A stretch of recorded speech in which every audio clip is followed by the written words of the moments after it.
Bonjour tout le monde, alors c'est Mireille qui est avec Mado au CHSLD, l'hébergement à Magog.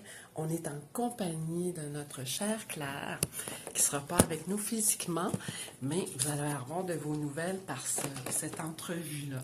Oui. Parfait.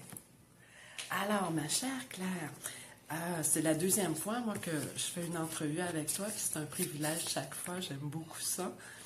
Et ça fait, peux-tu nous dire, Claire, ça fait combien de temps maintenant que ta vie s'est chamboulée là, pour que tu arrives ici? Ça remonte à quand, là? Ça remonte à la fin d'avril. C'est à un moment donné, je suis venue pour prendre place sur mon sofa et j'ai fait une chute.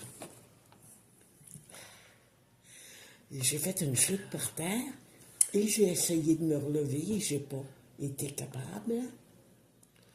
J'ai sifflé Alice et ça n'a pas marché.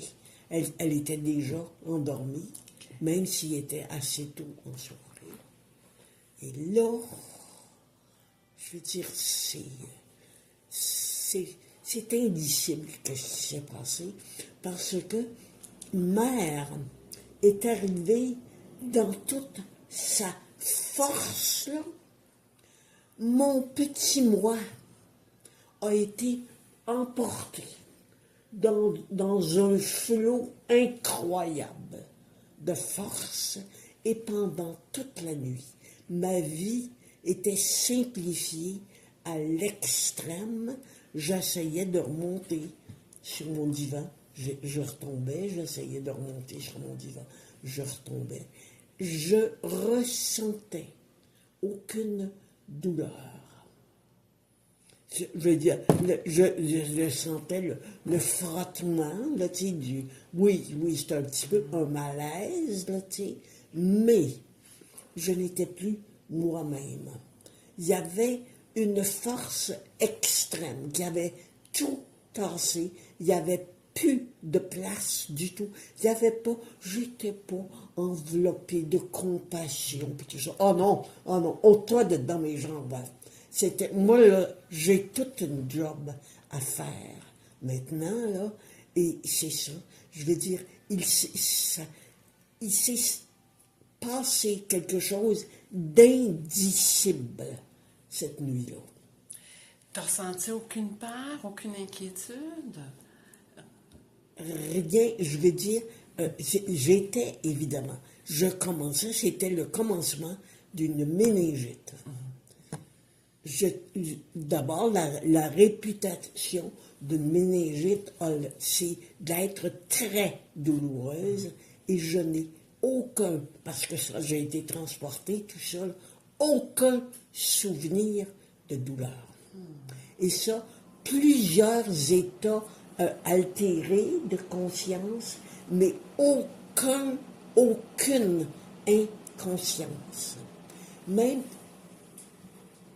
oui. Alors là, c'est parce qu'il est reparti. Je pensais qu'on l'avait... C'est arrêté tout ça. C'est correct, Oui, ça? c'est parfait. Bon, ok. Alors, on peut continuer. On continue, oui. On peut continuer. Ça, là, ça a été majeur pour moi parce que c'était tellement réputé pour être douloureux, la méningite. Et puis, je n'avais vraiment pas de douleur. J'avais des états altérés de conscience, mais je n'avais pas d'inconscience. Je me souviens de tout. À quoi ça ressemblait, tes états? Quand tu dis tes états altérés de conscience, as-tu un souvenir à quoi? Ben, j'avais l'impression qu'il se passait quelque chose qui me dépassait de partout. Et puis Mère a pris toute la place, mais attention, tu sais, quand on parle de souffrance, elle n'est pas venue nous montrer à souffrir. Elle est venue enlever la souffrance de nos vies. Et ça, là, c'est incroyable comment ça m'a frappé. Comment j'ai pas de souvenirs de souffrance. Même de ce qui s'est passé après, parce que ça a été la première classe où j'ai été, c'est au CHU, au centre hospitalité,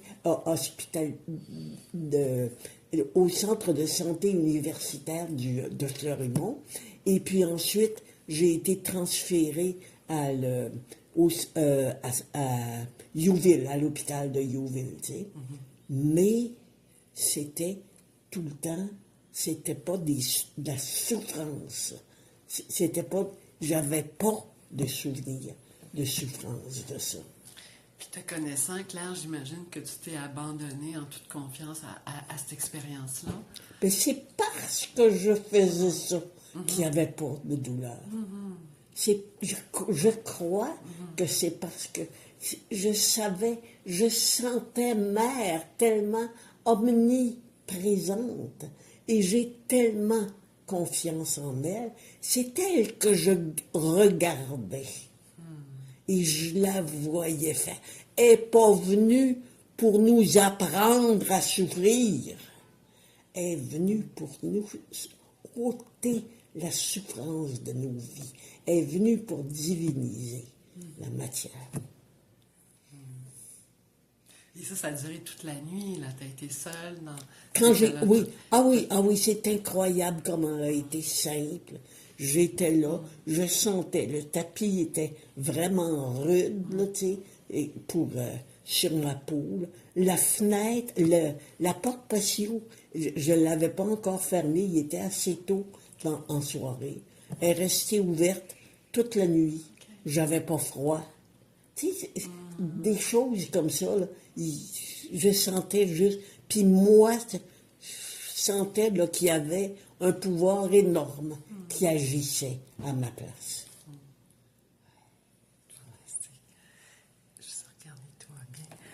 Et c'est ça, puis là, j'avais une question, mais tu as répondu, tu disais sentir énormément la présence de mère avec toi. Là. Je veux dire, j'étais comme... C'est la première fois que j'ai réalisé que je pouvais, de temps en temps, devenir elle. C'est arrivé, il y a eu quelques exemples, tu sais. C'est arrivé ensuite qu'elle pouvait, de temps en temps, là, se servir de moi directement, comme de véhicule.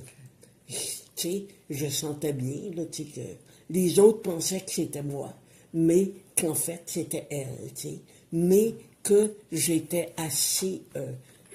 je lui laissais assez de place, qu'elle pouvait le faire.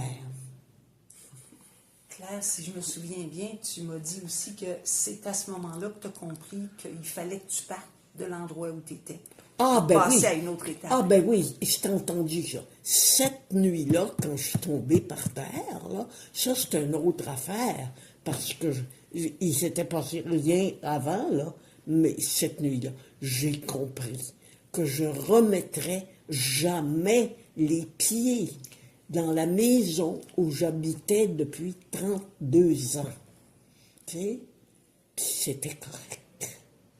Tu ressentais pas un deuil par rapport à ça, de tristesse? Non, c'était tellement, totalement fait qu'ensuite j'ai eu à repasser devant la maison, puis tout est resté tranquille en moi. Tu sais. Ça a été fait à fond, là. C'est fini, ça. Ces 32 ans-là sont finis. Et puis c'était correct et accepté. Et moi, je t'ai vu au début, et c'est sûr, dans les premiers jours, ça, tu parlais pas beaucoup, là. J'avais apporté un livre de poèmes, je lisais des poèmes, puis ça tu réagissais beaucoup, là, tu avais ton beau grand sourire. T'as-tu un souvenir de cette période-là où tu étais quasiment dans un entre-deux, là?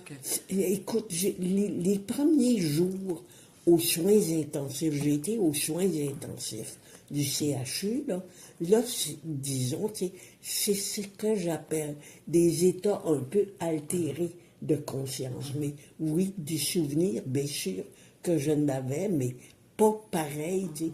J'étais plus la même personne. J'étais un véhicule beaucoup plus, je veux dire, possédé. Possédé dans le plus beau ouais. sens du mot. Oui. Une claire version améliorée, comme si c'était possible. Oh oui, claire version améliorée. Oh, que j'aime cette expression-là. Comme si c'était possible. Oui, oui. Ouais. Et maintenant, c'est ça, ton regard, moi j'en reviens pas, là, c'est incroyable l'intensité de ton regard. Puis tu sembles plus habité par mer que jamais, là. Et là, on sait, tu peux pas vraiment lire en ce moment, ou tu es vraiment comme tout à l'intérieur de toi. Peux-tu nous parler un petit peu de ton processus? Ben, par exemple, évidemment, il n'y a rien de visuel ici, hein, mais la chambre ici est toute petite. Hein?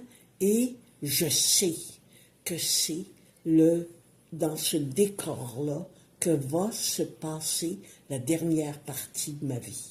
Et c'est une acceptation totale de la chose.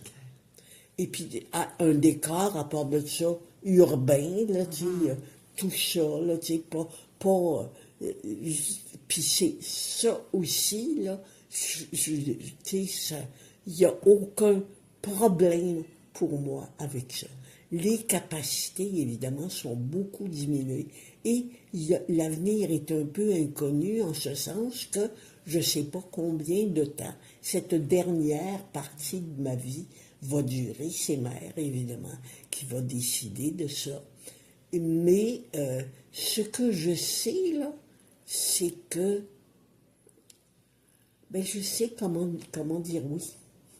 Puis, quand on sait ça, là, c'est incroyable. C'est la plénitude chaque instant. D'aller avec ce qui est, là, go Tout with à the fait, flow, hein. tout à fait. Ouais. Et je regarde ça, cette minuscule chambre, et puis c'est bien correct, là, tu sais. Et puis que ce soit le décor de la dernière partie de ma vie, c'est tout à fait, oui, c'est parfait. C'est parfait. Oui. Claire, les quelques fois que je suis venue te visiter depuis que tu es ici, on a souvent partagé tes nouveaux ressentis dans ton corps. Tu sens cette nouvelle matière-là qui commence à émerger en toi. Je ne sais pas si tu peux nous en parler un peu, là. Ah oui. C'est un fait que, d'abord, je me rends compte que dans mon état à moi, là, c'est la maladie qui a été utilisée comme véhicule. Et puis que dans mon corps, il se passe des choses que je sens. J'ai l'impression que c'est ça que mère utilise pour ma transformation. Et je suis bien d'accord avec ça. Là, c'est ça que j'étais. C'est ça que je voulais dire. Oui, c'est ça. Que mère se sert de tout. Dans mon cas, à moi, elle s'est servie de la maladie pour me faire aller au bout de moi-même. Ça, c'est la plus belle entente entre elle et moi. C'est que, elle dit, veux-tu que je t'amène jusqu'au bout de toi-même?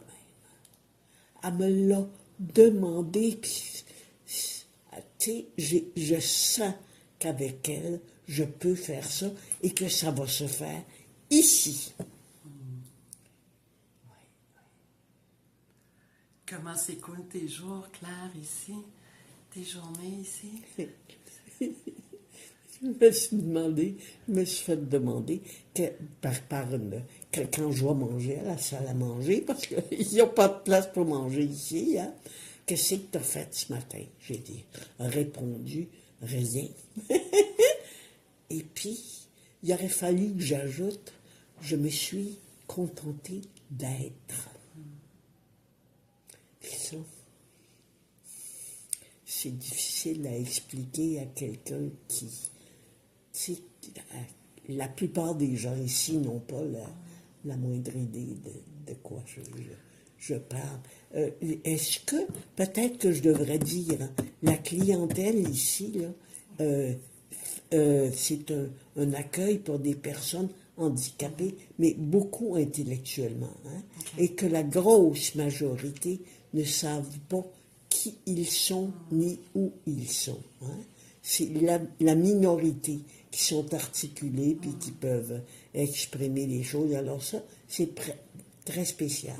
Il y en a beaucoup, il y a beaucoup, beaucoup, beaucoup de souffrances ici. Parce qu'il y a beaucoup de gens qui ont été frappés alors qu'ils étaient en pleine force, tout ça. Mais il y en a d'autres, par contre, qui sont handicapés de naissance. Et ceux-là ont l'air beaucoup moins souffrants. OK. Ouais.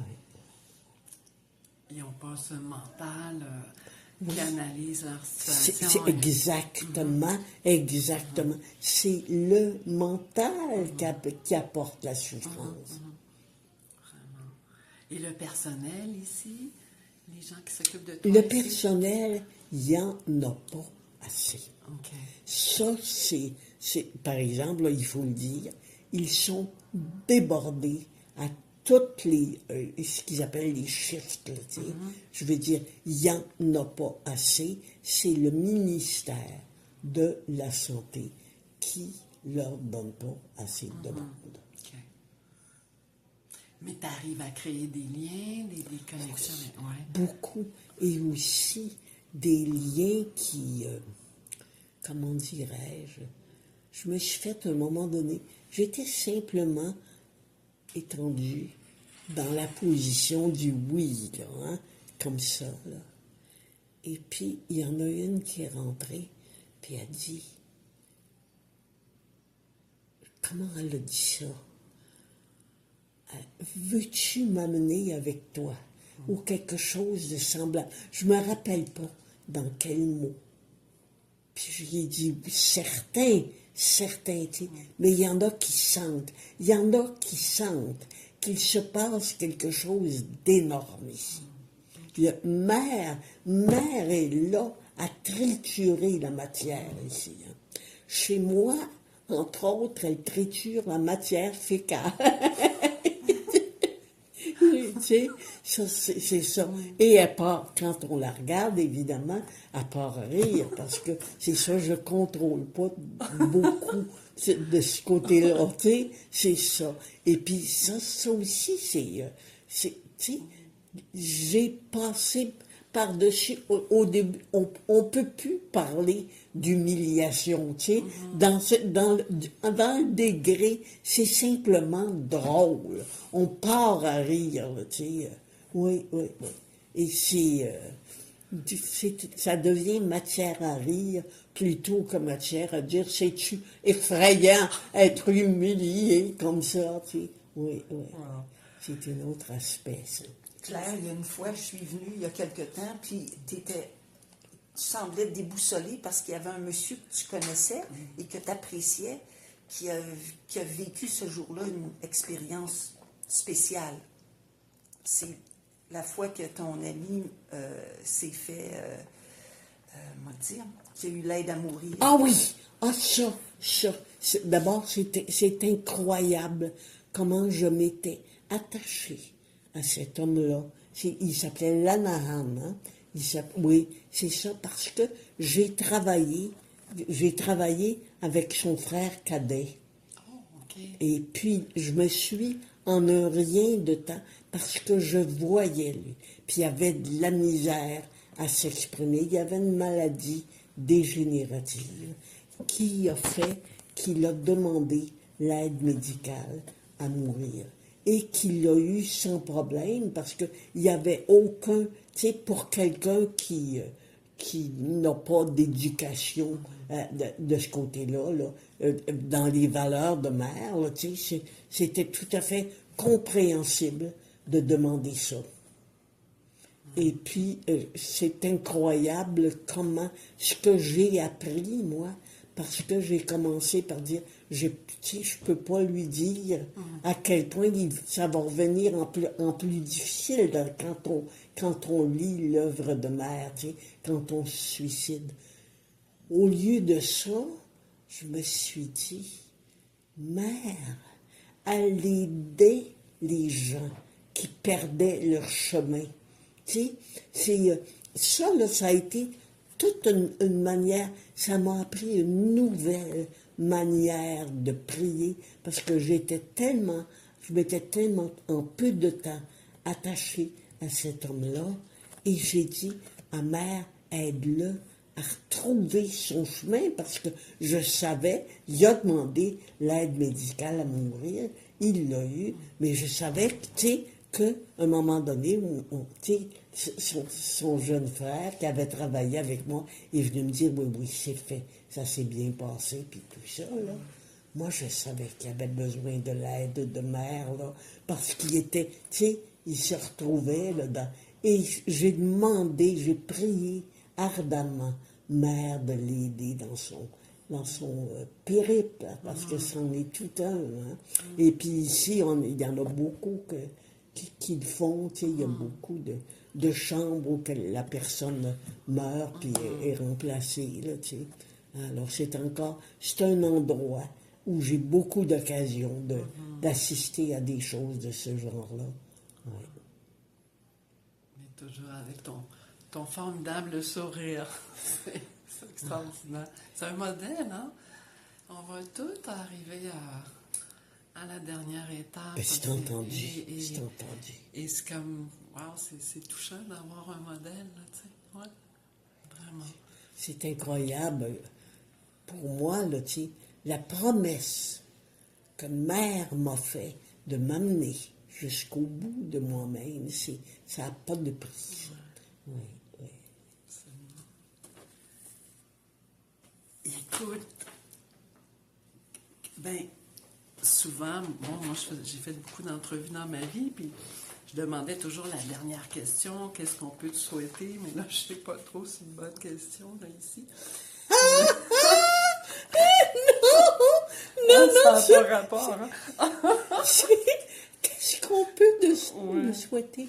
Mais qu'est-ce qu'on peut souhaiter à quelqu'un qui a mère? Tu sais, à qui mère a promis, je vais t'amener jusqu'au bout de toi-même. Hein? Tout à fait, absolument. Oui, oui. Et t'aurais-tu un mot, un conseil? Parce que là, le groupe du 15-16 août, on va leur présenter cet audio-là. T'as-tu quelque chose à leur dire? Oui. Vas-y, on t'écoute. C'est que l'enseignement de mère est totalement vrai. Et que la simplicité du mantra Om Namo Bhagavate peut nous amener au but. C'est aussi simple que ça. Et pour nous, être mentaux, on dit, c'est trop simple pour être vrai. Non. C'est parce que ça a cette simplicité-là que c'est la vérité. C'est notre mental qui complique tout et qui met des obstacles partout. Oui. Madou, as-tu autre chose? Une dernière chose, de plus en plus, j'ai l'impression que le supramental, il est là. Oh mon Dieu, Il est autour de oh nous, mon il Dieu, est en oui. nous. Peux-tu juste me partager un petit peu ton ressenti face à ça? Ben, je dirais que par moment, là, j'ai l'impression qu'il est déjà là.